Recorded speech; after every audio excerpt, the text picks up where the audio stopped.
Hello everyone, KD here for KD After Dark. Hey, there's Elvis Presley. We all love Elvis. And we're going to go to Memphis because I found something on the archives, the special KD After Dark archives of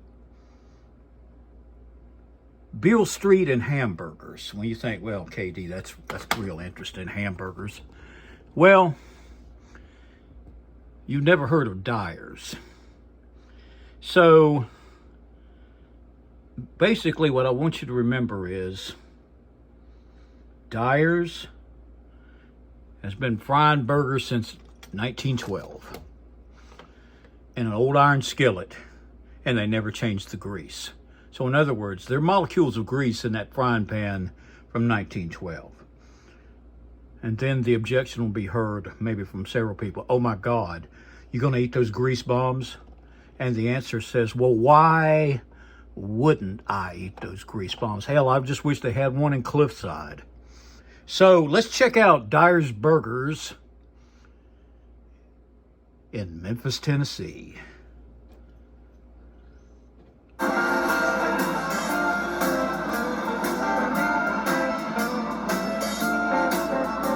Beale Street, of course. We're at 205 Beale Street in Memphis, Tennessee, the home of the original deep-fried hamburger, Dyer's world-famous hamburgers. Look at that, all you maniacs, take a look at that. The best, greasiest, tasting, delicious hamburger you've ever had when you needed one the most. That's what it tastes like. A gentleman by the name of Elmer Dyer came up from northern Mississippi to Memphis in 1912 and started Dyer's hamburger restaurant. Well, back then, you know, they didn't have the flat tops and all this, so they cooked in a cast iron skillet. So as you cook more burgers, the grease grows and eventually it becomes a deep fried hamburger. We strain and process our grease daily, but we've never thrown it out and started over. So somewhere in there is molecules from 1912. That's what makes it so good. We take the meat out, roll it into balls, take our spatula and pounder and pound it flat out, scrape it off a marble countertop, and plop it in our 90-year-old grease. It sinks to the bottom and starts to cook around the edges, and pretty soon it floats to the top, and when it floats to the top, it's done. Take it out, take the top of the bun, and go down there and get it, and you drain the grease off as much as you can. Of course, it's soaking in the top of the bun. You put it on the mustard, onion, and pickle. Every now and then, somebody grumbles, there's no lettuce or tomato, and we explain to them why. You know, I could have it. I don't want it because it's not our concept. And and fuck that's lettuce and tomato. Of the tradition, and that's part of what the guests like also.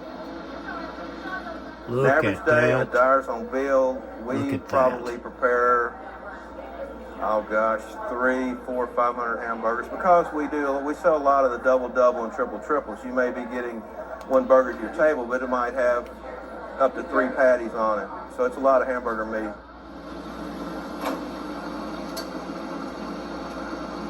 I will not disclose our secret process for seasoning the grease because unless your grease is 91 years old, it's not going to help you anyway. You know, our t-shirts for our staff ask, have you had your vitamin G today? And the G stands for grease. I first came to Dyer's, the old one, probably about 20 years ago. That's where it all started. You know what Anthony Bourdain always said? If the place is run down as hell, you know the food's going to be great. I have never been to Memphis. But if I ever do go to Memphis, 3 places I'm going. Dyer's Burgers on Beale. First off, Sun Records. Then we'll wind it up at Graceland. But my friends and associates, we're the kind of people that love stuff like this. Now, some of the more sophisticates out there, oh, they'll probably be offended. Oh, this is just so terrible. All I can say is I got to have one of those t-shirts. have you had your vitamin G today? Well, not like that, but I sure do want to. Closest I can get to vitamin G is the Beacon in Spartanburg, South Carolina, which is solid gold, by the way. So anyway, I wish you all a good evening. And remember, if you're in Memphis, you better go to Dyer's and get some of that good vitamin G. Have a great day, everyone.